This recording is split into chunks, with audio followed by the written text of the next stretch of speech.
Muito bem, graças a Deus. Quero também dar as boas-vindas às pessoas, irmãos, amigos que estão aí em casa, nos acompanhando também pelo Face. Deus abençoe cada um de vocês. Obrigado pelas visitas, seus convidados, Brenda, Legal. Sejam bem-vindos, viu? Todos vocês. Que bom. A partir da semana que vem já são de casa, a gente não apresenta mais. Tá bom? Que legal. Muito bem, queridos. Eu quero dar continuação num assunto que nós começamos domingo retrasado. Lembram qual foi o tema? Esse mesmo, igreja. Muito bem, a igreja está afinada. Confissão. Estamos falando sobre confissão como um meio, uma disciplina espiritual. E a confissão como um meio da graça de Deus. E não tem idade, tá? A confissão não é coisa de adulto. A confissão é coisa que as crianças precisam aprender. Crianças, adolescentes, jovens. E nós, que somos em maior número aqui, precisamos aprender sobre essa disciplina e também esse meio de graça, de nós nos libertarmos, nos restaurarmos.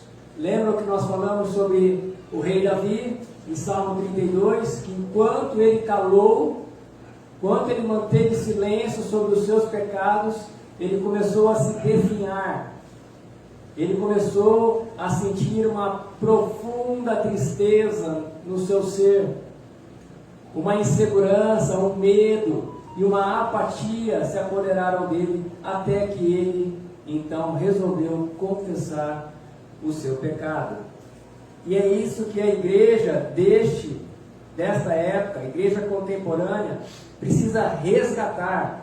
E nós estamos resgatando como igreja um momento dentro da liturgia de confissão de pecados também. Fizemos isso semana passada, o Tiago, seminarista Tiago, também fez isso agora no início do nosso culto. E isso deve ser uma constante, como a adoração que fazemos. Aliás, a confissão de pecados está na oração que o Senhor nos ensinou. Devemos confessar os nossos pecados. Amém, meus queridos? Amém. Muito bem. Eu gostaria de começar pedindo para vocês abrirem a palavra de Deus no Salmo 51.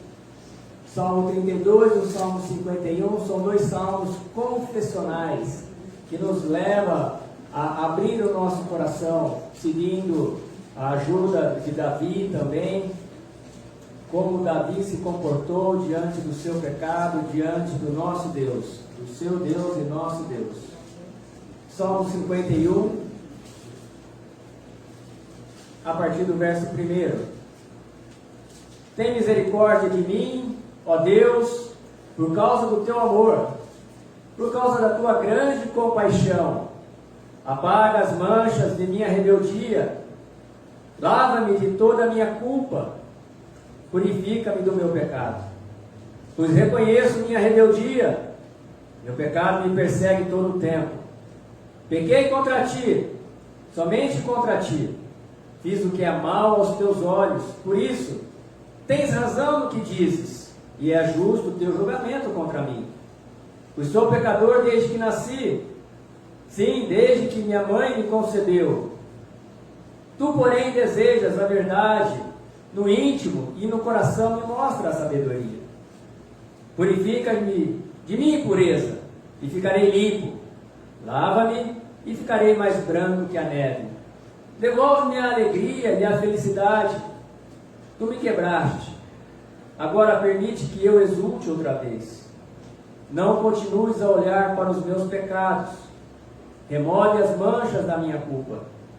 Cria em mim, ó Deus, um coração puro. Renova dentro de mim um espírito firme. Talvez na sua palavra aí, na sua versão esteja: renova em mim um espírito inabalável.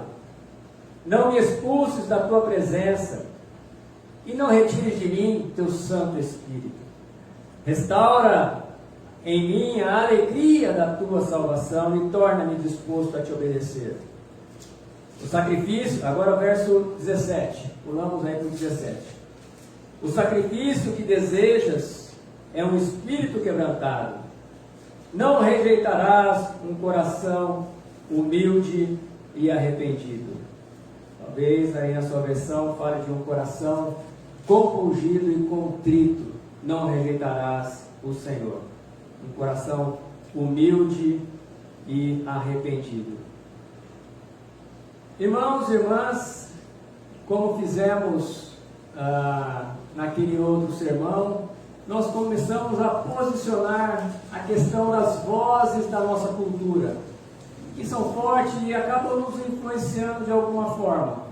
Pois vivemos nessa sociedade e a cultura faz parte, né, na nossa escola, no nosso trabalho, ouvindo uma televisão, somos muito afetados pelas vozes culturais, dentro e fora das igrejas, hein?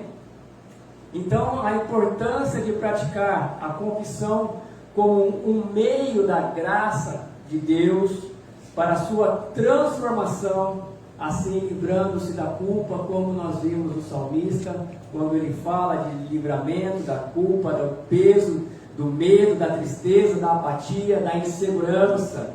Desta forma, Deus nos restaura, como ele diz no versículo 10, quando confessamos, ele restaura o nosso coração, nos renovando um espírito inabalável. Então, tá aí, estamos vendo, então, como, então, chegar a ter um espírito firme, um espírito inabalável diante do Senhor, nosso Deus. E eu quero que vocês fiquem muito à vontade, relaxem, foquem bem nesse assunto, porque é um assunto transformador. É um assunto transformador. Esse livro, e novamente resgatando o pastor Ricardo Barbosa, ele fecha o livro dele, Os Caminhos do Coração, falando sobre confissão. Tamanha importância, acho que ele deixou esse tema por último, para fechar mesmo, como chegar ao coração de Deus, tendo assim uma confissão de quem realmente nós somos. E essa sociedade secular e os seus sistemas promovem e valorizam as pessoas que são fortes, as pessoas que conquistadoras, as pessoas que têm currículo, as pessoas que não têm no seu currículo fracassos. É isso que essa sociedade valoriza, e ela não dá espaço para os fracos, para aqueles que compartilham seus fracassos, suas limitações, seus pecados. Não é assim? Não é isso que a sociedade procura?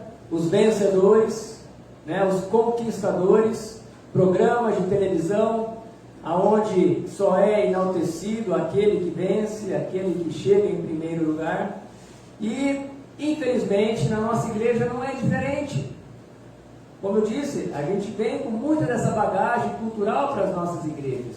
E também procuramos líderes fortes, líderes bem-sucedidos, dinâmicos, líderes que não expõem suas fraquezas e pecados, líderes ousados. Nós nos orgulhamos, muitas vezes, de falar de nossos líderes pelo seu currículo, pelas suas conquistas, e rejeitamos tudo aquilo que nos aproxima ou aproxima as fraquezas desse líder. Procure até observar alguns testemunhos, como nós enaltecemos as conquistas nos testemunhos. Só colocamos os pontos positivos nos testemunhos e reforçamos esses pontos positivos nos testemunhos. Comecem a prestar atenção. Nada absolutamente contra nós podemos compartilhar fatos importantes, né? Fatos positivos, conquistas que nós conseguimos em Deus. Mas um alerta que o pastor nos traz, né, naquele seu capítulo, é o fato que não temos descoberto aquilo que o apóstolo Paulo descobriu como canal de força e de graça. Canal de força e de graça. E agora eu quero ver dois frutos da confissão. Dois frutos que nós colhemos, que nós desfrutamos, e não somente nós, mas as pessoas que estão ao nosso redor. O poder do fraco. Esse é o primeiro fruto. o poder do fraco. Paulo, o apóstolo Paulo, então, decidiu não se gloriar nas suas experiências que ele tinha com Deus, mas nas suas fraquezas. Vocês se lembram lá em 2 Coríntios, que Paulo fala que ele subiu ao terceiro céus. Ele não sabe se espírito ou no corpo, mas ele teve uma experiência espiritual sobrenatural. E ele preferiu então não se gloriar nessas experiências, mas sim nas suas fraquezas, para que ele pudesse experimentar o poder da graça de Deus. Imagine se Paulo deixasse o orgulho dele, por ter tido essas experiências tão profundas com o Espírito de Deus, tomar conta da sua vida. A tese de Paulo então era que o poder se aperfeiçoa na fraqueza. O poder se aperfeiçoa na fraqueza. E esse é mais um contraste no reino de Deus. Um paradoxo, não é? O poder se aperfeiçoa na fraqueza. O Evangelho de Deus, o reino de Deus, o forte não é aquele que acumulou riquezas. O forte não é aquele que tem um currículo cheio. Não é aquele que teve experiências sobrenaturais com Deus e pode passar várias horas contando das suas experiências com Deus. Não, esse não é o forte. Mas o forte é aquele que descobriu nas suas fraquezas e tornou-se por isso dependente de Deus e da sua graça. Faz sentido isso para você? Quem que é o forte para Deus? O forte para Deus, meus jovens que estão aqui, não é aquele que é um cara bem sucedido, uma mulher bem sucedida, mas é aquele que diante de Deus reconhece as suas limitações, as suas fraquezas. Talvez você, irmão, irmã, nessa noite, você reconhece a sua fraqueza, o seu ponto fraco. Você reconhece. Talvez se você não reconhece, você fala, eu não tenho ponto fraco. Talvez você esteja falando de uma forma orgulhosa, porque todos nós, seres humanos, temos um ponto fraco. Todos nós. Em absoluto, ninguém escapa, porque somos todos humanos. Como disse o salmista, nós nascemos e já somos pecadores. Fomos concebidos, assim que fomos concebidos pela nossa mãe, já somos pecadores. E a confissão, ela vem e faz com que a gente rompa esse orgulho, quebre esse orgulho. Isso é muito importante. A gente romper esse orgulho para que isso vai ajudando a cada um de nós a resgatar o lugar das nossas fraquezas. E é por meio da confissão que nós resgatamos a nossa humanidade e a possibilidade de ajudar as outras pessoas. Porque o orgulhoso não ajuda ninguém. E também não quer ser ajudado. Mas quando quebramos aquele orgulho, rompemos com a barreira do orgulho, estamos aptos tanto a receber ajuda quanto a ajudar as pessoas. Existe um autor, um escritor, Henry Nouwen, em seu livro O Ferido que Cura. O título do livro, O Ferido que Cura. Ele fala da importância de conhecermos nossas próprias feridas, nossas próprias fraquezas, para sermos capazes de ajudar na cura de outras pessoas.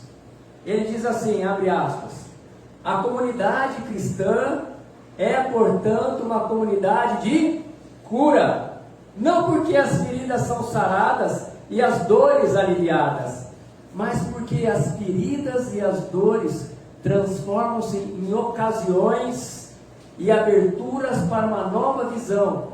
Portanto, a confissão mútua torna-se num aprofundamento mútuo de esperança e um compartilhar das fraquezas, numa lembrança da força que está por vir. Me parece muito claro que quando Paulo começou a enfatizar as suas fraquezas, é sinal de que ele estava sendo fortalecido. Você percebe isso? Claro, como eu estou percebendo, não é porque eu estou enfatizando a minha fraqueza que eu me coloco como frágil, como uma vítima. Não, pelo contrário, quando eu me coloco nessa situação, aí é que eu estou recebendo o poder de Deus. Porque o orgulho, aquilo que nos impede de chegar a Deus, é quebrado, é rompido, é vencido. Você quer se vitimizar, se isolar, ou quer ser canal de Deus na vida do outro, e assim também ser curado? Há muitas pessoas que gostam de se vitimizar, de chamar a atenção para si, de uma autopiedade, uma autocomiseração. Pessoas que precisam chamar a atenção. Mas Deus muitas vezes permite que nós experimentemos a cura para nós conhecermos como que é a dor do sofrimento, para poder ensinar as pessoas, a fortalecer as pessoas. Portanto, compartilhar as dores, as feridas, o pecado e as fraquezas, além de nos tornar mais humanos, tá bem? Nos torna mais humanos. Aqui não tem nenhum super crente aqui, a começar em mim, não há super crentes nessa comunidade. Habilita-nos a experimentar o poder e a graça de Deus, que nos tornam capazes de socorrer nossos irmãos e irmãs. Essa é a comunidade de cura. É aqui que nós seremos curados. Quantas vezes, dezenas de vezes no Novo Testamento, se tem a expressão uns aos outros, porque aqui é uma grande comunidade, onde uns cura os outros. É assim, irmãos, viver em comunidade a comunidade nasce quando compartilhamos nossas dores, não como um processo sufocante de autocomiseração, ou seja, não como quero chamar que vocês tenham pena de mim quando eu vou falar alguma coisa. Não é isso. Mas sim é para que eu possa ser curado e você me curar com a sua experiência e eu te curar com a minha experiência. O pastor Ricardo Barbosa então chega à conclusão de que sem confissão de pecados, das nossas fraquezas, não há comunhão e verdadeira amizade com Deus e com o próximo. Isso é muito profundo. Ele coloca então a confissão como elementos fundamentais para a comunhão com o nosso Deus e com as pessoas. Versículo 18 diz que sacrifícios agradáveis a Deus é um espírito quebrantado, um coração humilde e arrependido. Isso é um sacrifício para Deus. A gente romper esse orgulho e confessar uns aos outros as nossas mazelas, o nosso pecado. O segundo fruto da confissão é justamente esse que nós já estamos falando, que é o resgate da comunhão. O resgate da comunhão, e que eu gosto muito de enfatizar isso na igreja. Resgate da comunhão com Deus e de uns com os outros. Essa semana nós vimos uma foto postada, de Eliana e a Eliane, as duas Elianes, mesmo radical aí de palavra, foram visitar a Rosângela, as meninas, Cadê a Rosângela? Tá aí. Foram visitar. Eu acho isso fundamental na vida de comunidade, Isso gera vida. A comunhão cristã, irmãos, não está naquilo que fazemos em comum, mas no que somos em Cristo. Da mesma forma que nossa identidade não é estabelecida pelo que fazemos, mas pelo que somos em relação a Deus e aos outros. Aqui existe uma relação entre o verbo ser e o fazer. Nós não temos comunhão pelo que fazemos, mas pelo que nós somos em Cristo Jesus. Enquanto Deus quer que tenhamos comunhão com Ele e com os outros, o pecado quer ficar a sós. O pecado quer ficar a sós com o homem e roubar a sua comunhão. Não é assim? Quanto mais solitário o homem, mais destruidor será o pecado em sua vida. Quanto mais profundo o envolvimento com o pecado, mais desesperadora a solidão. O pecado faz questão de permanecer no anonimato. Ele teme a luz. Você conhece alguém assim, que vai se afastando da luz? Talvez, com certeza, na sua experiência eclesiástica, você viu uma pessoa que começou a faltar à igreja, um domingo vinha outro, depois ficava 2 sem vir, vinha um, ficava 3, até que se afastou completamente. Com certeza é uma pessoa que estava assim em pecado e não quis compartilhar. O orgulho não permitiu que ela permanecesse nessa comunidade de cura, para que ela fosse curada do seu pecado. E foi justamente o que Davi fez, ou o que Davi não fez. Ele não se isolou. O Davi, ele fez o quê? Quando o seu pecado foi revelado ali pelo profeta Natan, quando ele adulterou com Betseba, o que aconteceu? O que ele fez? Ele não fugiu da presença, mas buscou a presença de Deus. Esse Salmo 51 é o salmo onde ele está mostrando todo o arrependimento por esse pecado. Não somente o pecado de adultério, mas também o pecado de assassinato. Ele foi coautor do assassinato, mandando o marido, o general Urias, marido de Betseba, lá para frente da batalha que o exército de Israel estava. E ele deu ordem expressa: eu quero você lá na frente dos exércitos, certamente para que ele fosse abatido. E aí então, quando o seu pecado foi revelado, ele buscou a presença de Deus. Por isso, irmão, irmã, seja qual for a gravidade do seu pecado, peça que Deus se compadeça de você, segundo a sua benignidade e misericórdias, e apague as manchas de sua rebeldia. Como está no versículo 1 que lemos. Peça, clame pela misericórdia de Deus. Mas se a sua comunhão com Deus é apenas de intelecto, apenas cognitivamente, talvez você vai ter muita dificuldade nessa comunhão com Deus. Talvez, se o seu relacionamento com Deus seja doutrinário, teológico, ou baseado, pautado em experiências, e aqui nós abrimos tanto para os tradicionais quanto para os pentecostais. Se você tem uma relação com Deus somente doutrinária, teológica, ou somente pautada nas experiências, você vai ter uma comunhão praticamente, ou uma comunhão se torna impraticável com Deus. Nós somos mais tendenciosos à separação do que à comunhão, por causa do pecado, claro. Mas nesta noite, eu e você estamos sendo desafiados. Estamos sendo desafiados. Eu fui desafiado e fui vendo durante a construção desse sermão todas as minhas mazelas, as minhas fraquezas. E no momento que estava fazendo, eu fui buscando e mostrando uma autêntica comunhão com Deus, mostrando que realmente eu sou pecador desde que nasci.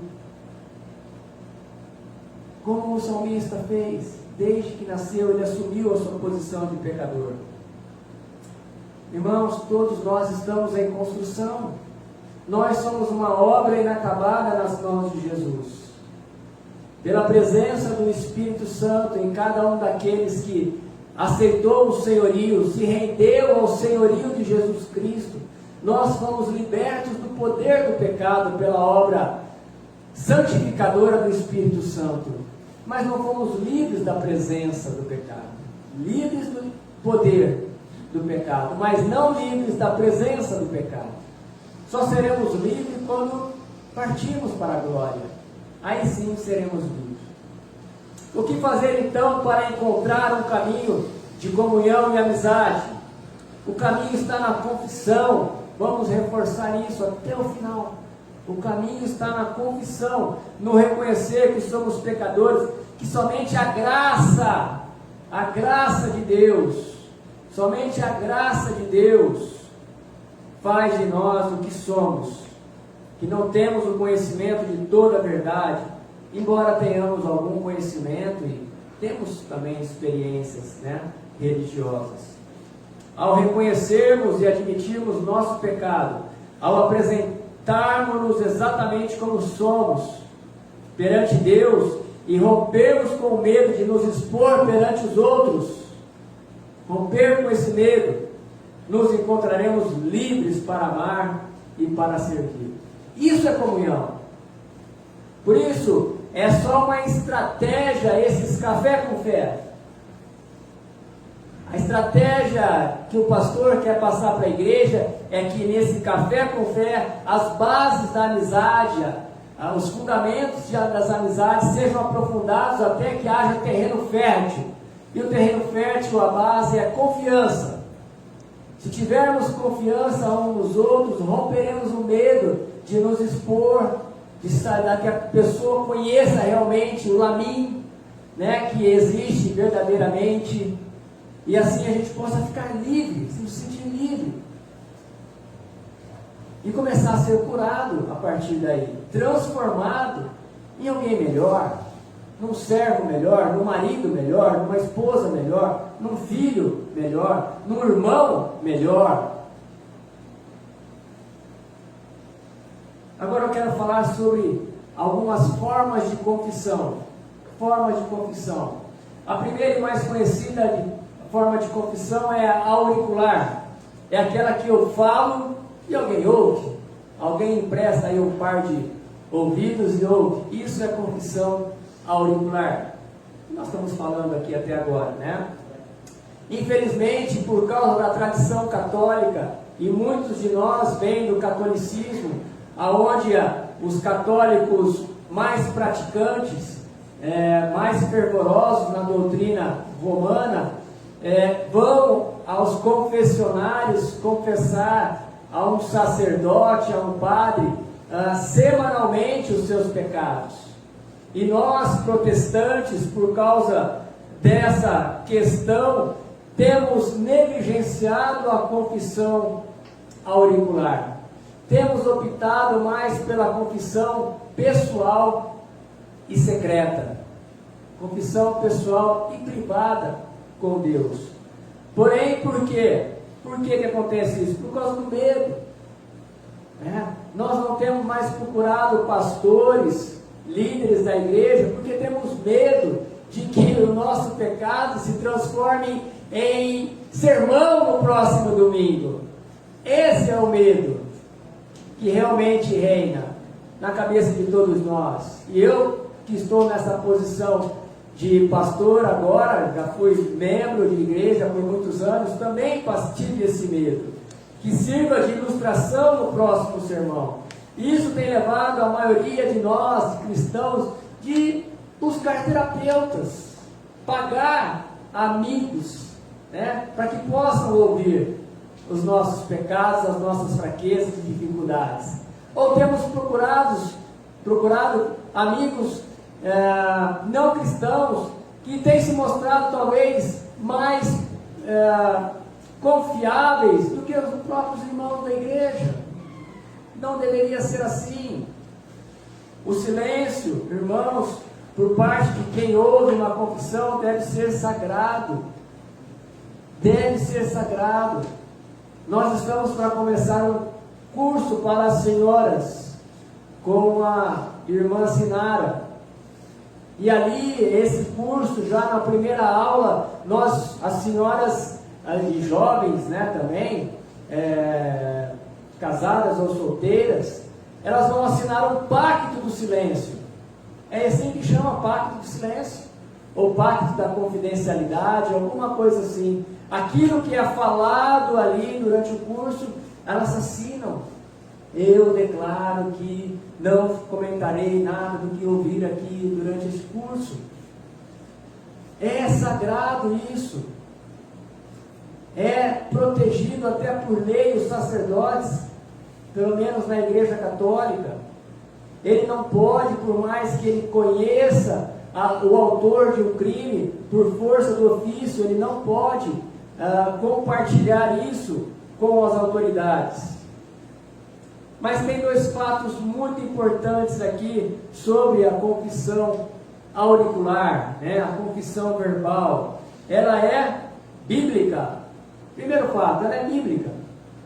Embora tenhamos esse estigma do catolicismo, aonde o romanismo, a Igreja Católica, dá ao sacerdote o quê? Poderes de absolvição. Não é isso? O sacerdote tem poder perante a igreja de absolver aquela pessoa do seu pecado.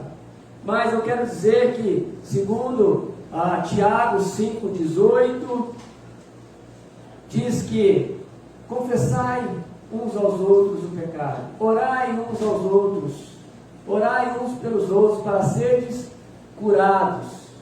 É bíblico. A confissão, quando fala uns aos outros, ela já é auricular, ela já é verbal, ela é mútua.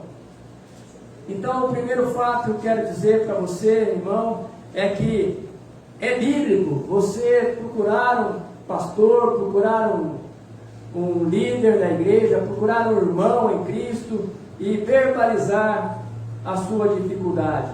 Segundo ponto, é necessário enfatizar que a confissão feita para alguém, para um sacerdote, que seja, para um irmão, que nos ouve atentamente, que nos aceita e nos perdoa, isso não traz automaticamente o perdão divino. Não traz automaticamente. Porque todas as vezes que nós pecamos, como diz o salmista, pequei contra ti, somente contra ti eu pequei. Então, quando nós pecamos, nós atingimos, ferimos a santidade de Deus. A santidade de Deus. Por isso, a importância da centralidade da cruz. Todos nós que vamos ouvir em algum momento a confissão de alguém que nos procura, de um confessante, nós devemos conduzir essa pessoa à cruz de Cristo. Devemos dizer, por exemplo, olha, há muitas passagens onde Jesus disse para aquela pessoa que ele curou, vai e não peques mais, não é isso? Mas antes disso, a pessoa ter um encontro com Jesus. Depois de ter um encontro com o Senhor na igreja, é que Jesus verbalizou isso. E daí a importância que é imprescindível de que quem ouve uma confissão conduza o confessante à cruz. Conduza o confessante à cruz. A outra forma de confissão, como eu disse, é a pessoal e privada. Os dois grandes ícones da reforma religiosa, Martinho Lutero e Calvino. Martinho Lutero, dentro das suas 95 teses, que ele pregou, ele disse que a penitência não deve ser um ato mecânico, como a igreja dizia naquela época, e pregava, vendia as indulgências, mas ele dizia que a verdadeira penitência é aquela atitude interior que reflete uma vida de arrependimento. É o que nós chamamos as marcas do arrependimento. Se você está realmente arrependido daquilo que você fez para mim, um sinal claro são as marcas do arrependimento. São os sinais visíveis da marca do arrependimento. Isso ele falava, Martinho Lutero. Ele também dizia que, para ele, a confissão privada era um meio de graça. Exortava as pessoas a confessarem regularmente e assim estarem seguras do perdão que Deus concede. João Calvino, de forma semelhante, reconhecia que a confissão secreta, pessoal, feita a Deus, aliada à disciplina eclesiástica, à disciplina da igreja, e a confissão feita a um irmão como forma mútua de consolação, são um ato de reconciliação. Um ato de reconciliação com a igreja, com o irmão e com o Senhor. Ele também considerava que a confissão ao irmão a quem temos ofendido é uma prática bíblica e recomendável. É bíblico confessarmos a quem nós pedimos o perdão, a quem temos ofendido. Portanto, os dois maiores nomes aí da reforma reconhecem que a prática da confissão é de valor fundamental para o desenvolvimento da nossa fé e do conhecimento da graça de Deus, ao mesmo tempo em que reconhecem que essa prática não pode ser totalmente privada. Essa prática não pode ser totalmente de forma secreta e privada, pois precisamos construir bases de amizade para expor os segredos do coração e buscar na fraternidade cristã os fundamentos para uma verdadeira comunhão. Amém? Até aqui, queridos? Amém. Quero partir já com uma conclusão. Portanto, irmãos, a presença de um irmão, uma irmã, ou mesmo de um sacerdote, um pastor, é fundamental para que o ato da confissão seja uma experiência sincera, seja uma expressão sincera daquilo que realmente somos. Sabe por quê? Lembram que o profeta Jeremias disse a respeito do coração? O coração é enganoso, o coração é corruptível, quem o conhecerá? Então, quando optamos somente pela confissão pessoal e secreta, corremos o risco de não sermos totalmente sinceros. É fácil confessar a Deus no privado. Romper o medo do orgulho, romper as barreiras do orgulho e do medo e confessar uns aos outros, nos dá a entender que realmente estou arrependido e quero mudar, quero buscar a transformação do meu caráter. Um outro alerta, irmãos, é aquelas pessoas que confessam de forma genérica: Senhor, perdoe as minhas multidões de pecado. E aí, que pecado que é esse? Que multidão é essa de pecados? Isso não revela o nosso caráter e, consequentemente, não promove a transformação. Ao sermos genéricos e impessoais no ato da confissão, corremos o risco de fazer somente um ato legal, somente procurar nos livrarmos da culpa, procurarmos absolvição. Fazemos isso como um dogma religioso. A confissão é um dogma, é uma verdade que é irrefutável, não pode ser desmentida. Mas quando nós fazemos essa de forma genérica, corremos o risco de sermos totalmente impessoais e estarmos nos enganando a nós mesmos. Queremos somente ser absolvidos da culpa, mas não transformado em nosso caráter. Irmãos, nosso pecado atinge a santidade de Deus e deforma o nosso caráter. Só por meio da confissão, que gera a transformação, podemos enaltecer novamente a santidade de Deus. Por isso eu queria agora que você fechasse os teus olhos e começasse a falar com o seu Deus. Feche os seus olhos. O pecado tem nome.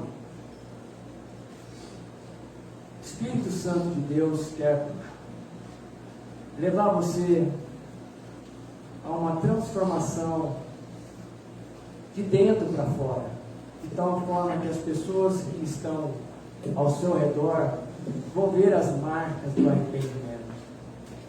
Essa igreja também é uma comunidade de cura que Deus te trouxe aqui, para que você busque a cura para os seus traumas, suas fraquezas, suas dificuldades, o poder do pecado que ainda opera em você, para que essa igreja te conduza a você se livrar desse poder do pecado, dessa escravidão do pecado, que é um vício, é um hábito.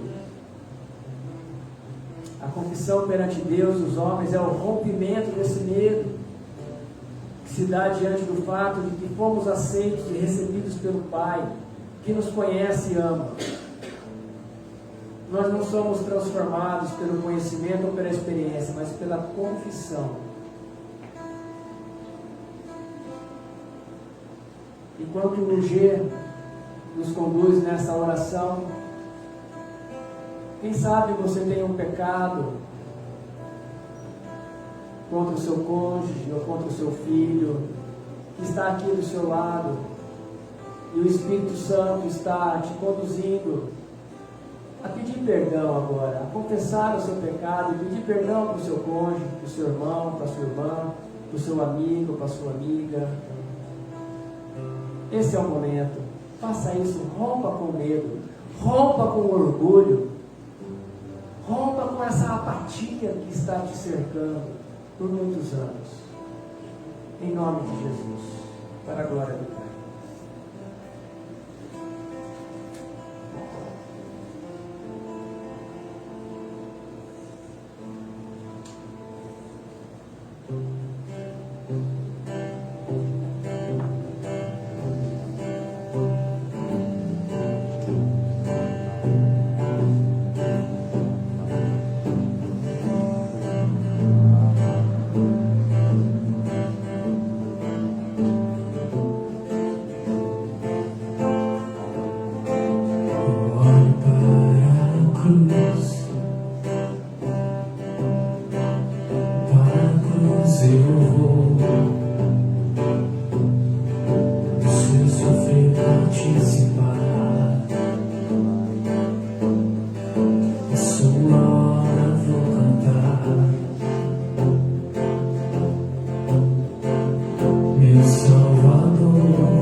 Salmo 51, versículo 17, Davi nos orienta e nos instrui o seguinte: o sacrifício que desejas, que Deus deseja de mim e de você, é um espírito quebrantado.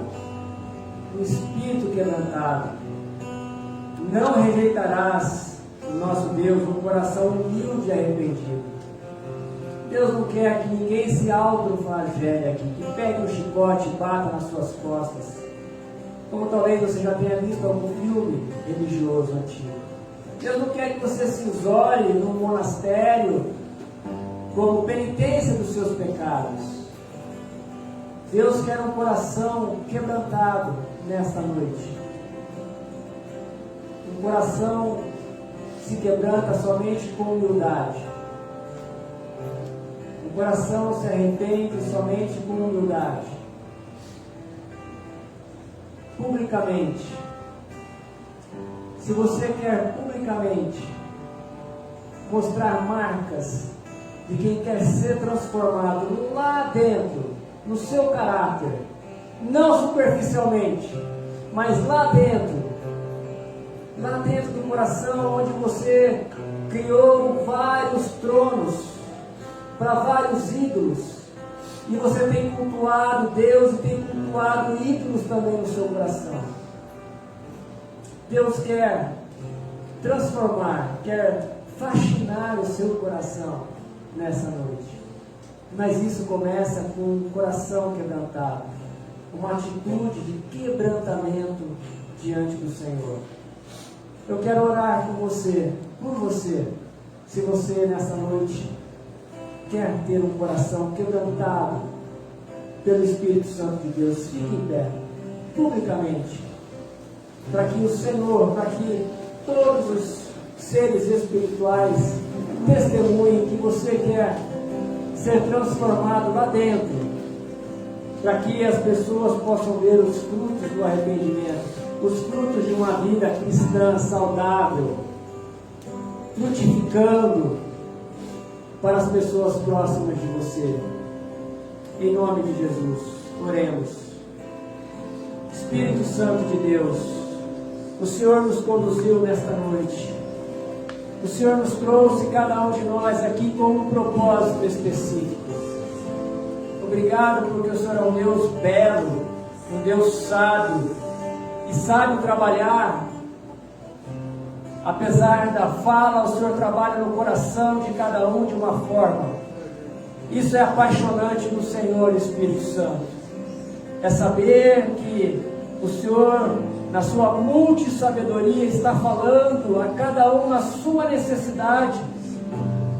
E nós estamos aqui, Senhor, de pé, confessando a nossa fragilidade diante do Senhor e diante da igreja, Senhor, diante de uns dos outros. Pai, nós confessamos a nossa condição, a nossa natureza pecaminosa. Pai, nós confessamos a Ti que somos homens que conhecemos a Tua lei, homens e mulheres que conhecemos a Tua lei, mas nós não fazemos segundo a Tua lei. Nós muitas vezes quebramos a Tua lei, Senhor. Perdoe essa nossa incapacidade de sermos completamente obedientes ao Senhor, a começar em mim, Senhor. Me perdoa, Senhor, porque eu deveria ser aquele que dá o maior exemplo aqui nessa igreja, mas eu atesto aqui, Senhor, diante dessa comunidade, que eu sou pecador, miserável homem que sou, Senhor. Aquilo que eu não devo fazer, eu faço, e aquilo que eu devo fazer, isso eu não faço. Me perdoa, Pai, me perdoa, igreja. Senhor, nos conduza, Senhor, a caminhos, ó Pai, de retidão, a caminhos, ó Deus, de um coração contrito, humilde, arrependido. E com isso, Senhor, restitui a alegria, Pai, nos relacionamentos, aleluia. Restitui a nossa alegria na salvação, Papai, nesta noite. Traz reconciliação nos casamentos, traz reconciliação nos relacionamentos entre os irmãos, entre amigos. Oh Senhor nosso Deus, pela ação do Teu Espírito Santo, isso é possível. Pelo homem não é possível, pelo homem orgulhoso não é possível, mas por um coração quebrantado na Tua presença, isso que é possível, Pai. Espírito de Deus, nesta noite, ensina-nos a nos achegar mais perto do Senhor, Pai, a termos intimidade, Pai, a nos apresentar ao Senhor com a nossa humanidade, com a nossa condição, Senhor, com aquilo que somos, verdadeiramente, sem máscaras, sem, ó Deus, qualquer título, Pai, qualquer posição social, mas nos apresentar diante do Senhor com aquilo verdadeiramente que somos, porque o Senhor nos aceita assim. O Senhor nos atraiu nesta noite como somos. Obrigado, Papai. Obrigado porque nós somos obras das Tuas mãos. Estamos sendo reconstruídos, aperfeiçoados no Senhor. Damos graças pelo Seu carinho, Senhor, pela Sua bondade, longanimidade, paciência com cada um de nós aqui. Muito obrigado, bendito Deus. Nós Te louvamos pela Tua visitação nesta noite. Glórias ao Pai, ao Filho e ao Espírito Santo de Deus. Amém, Senhor. Amém. Glória a Deus. Correi para Ti, meu Senhor, minha alma anseia por Ti.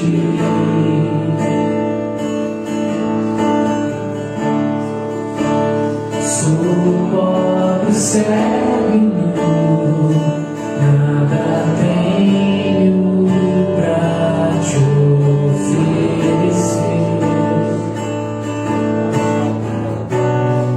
Quero aos Teus braços me entregar. Eu sei que Tu me aceitas como estou.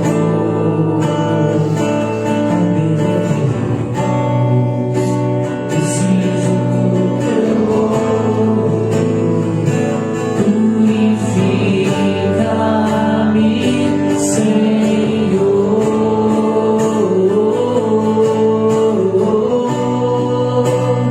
Reina sobre mim, eu me rendo a Ti, eu me rendo a Ti. Reina sobre mim, sou Tua noiva, espero e anseio por Ti. Reina sobre mim, eu me rendo a Ti, eu me rendo a Ti. Reina sobre mim, sou Tua noiva, espero e anseio por Ti.